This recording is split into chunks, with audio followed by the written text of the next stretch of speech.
Ils sont très heureux. Ils ont soutenu leur équipe pendant tout le match. Ils ont entonné, vous l'avez dit, plusieurs Marseillaises. Et là, ils exultent, ils lancent des coussins en l'air, ils se serrent dans les bras. Ils sont extrêmement heureux, ces supporters français. Ils étaient fébriles jusqu'à présent, jusqu'à cette victoire contre l'Argentine. Et bien là, cette confirmation face à l'Uruguay, ils voient loin à présent les supporters français. Ils s'imaginent vaincre bien soit la Belgique, soit le Brésil. On le saura ce soir en demi-finale. Et puis ils se voient en finale et gagner cette Coupe du Monde, ce qui serait pour eux un merveilleux cadeau 20 ans après la victoire des Bleus.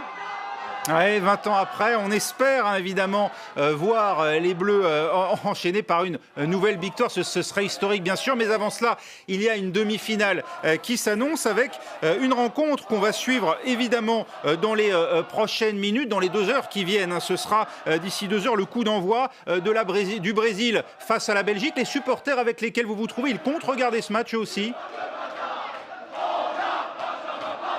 Bien sûr, c'est très important pour eux de savoir qui la France va affronter en demi-finale, qui de la Belgique ou du Brésil.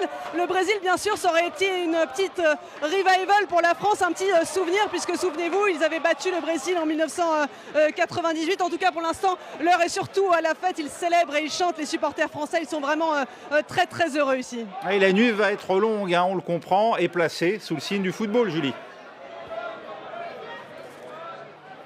Tout à fait. Il y en a certains qui m'ont dit qu'ils souhaitaient se rendre sur les Champs-Élysées pour fêter cette victoire et puis continuer à soutenir leur équipe, continuer à soutenir Mbappé notamment. Ils sont très fans ici. Le nom a été scandé à plusieurs reprises. Griezmann également. Les noms des joueurs sont scandés. Là, vous entendez sans doute derrière moi.